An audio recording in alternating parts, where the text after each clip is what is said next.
Hello friends, সকলকে রত্নাস কিচেনে স্বাগত। আজকে আমি বানাবো একটা ম্যাগি রেসিপি। আশা করি আপনাদের সম্পূর্ণ ভিডিওটা দেখতে হবে এবং দেখলে সহজেই কিন্তু বানিয়ে ফেলতে পারবেন।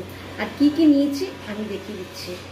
আমি নিয়েছি 2 পিস এখানে ম্যাগি, একটা মশলার পাতা, খুব একটা বেশি ঝাল দেবো না। নিয়েছি সামান্য নুন, সামান্য পেঁয়াজ, ক্যাপসিকাম, নিয়েছি ক্যাবেজ, অল্প একটু কাঁচা লঙ্কা, আর নিয়েছি 2টো রসুনের কোয়া, আর নিয়েছি চিলি গার্লিক সস, আর নিয়েছি ডার্ক সোয়া সস। একটা কড়াই বসিয়ে দিয়েছি, দিয়ে দিয়েছি সাদা তেল। তো দিয়ে এখানে দিয়ে দিচ্ছি প্রথমে রসুন কুচি।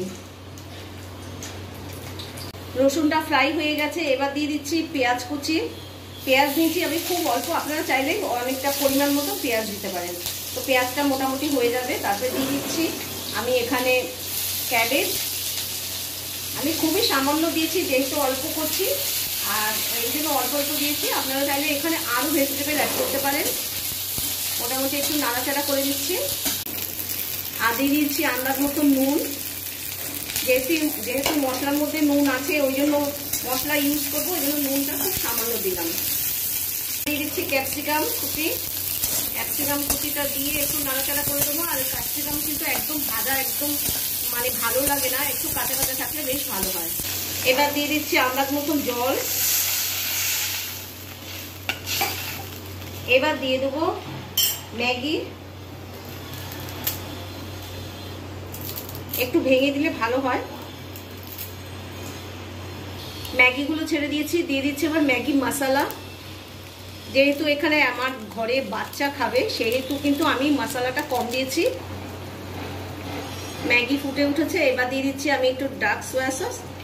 এরকমভাবে ম্যাগি অবশ্যই আপনারা ট্রাই করবেন, ভীষণ ভালো হয় খেতে। আর আমাদের টেস্ট ধরানোর জন্য তো অনেক রকম কিছুই আমাদের ইউজ করতে হয়। আর এইটা হচ্ছে সব থেকে আমার একটা ফেভারিট সস, যেটা হলো আপনারা দেখে নিন, গার্লিক চিলি সস। এটা কিন্তু আমার ভীষণ একটা প্রিয় সস। আর এবার দিয়ে দিচ্ছি অল্প একটুখানি কাঁচা লঙ্কা, জাস্ট একটু ফ্লেভারের জন্য, মানে একটু গন্ধটা যাতে হয়। এবার একটু মিশিয়ে দেবো, দিয়ে একদম নামিয়ে নেবো। রেডি হয়ে গেছে। এবার এটাকে গ্যাসটাকে বন্ধ করে পরিবেশন করে দেখাচ্ছি। কেমন লাগলো আমার এই ম্যাগি রেসিপি? যদি ভালো লেগে থাকে অবশ্যই কিন্তু একবার ট্রাই করে দেখবেন, ভীষণ ভালো হয় খেতে। আর যারা যারা সাবস্ক্রাইব করছেন না, সাবস্ক্রাইব করে আমার পাশে থাকবেন প্লিজ প্লিজ। আর যারা বেশি বেশি করে এটা আপনার বন্ধু বান্ধব চেনা জানা সকলের সঙ্গে শেয়ার করুন। ভালো থাকবেন, সুস্থ থাকবেন, বাই।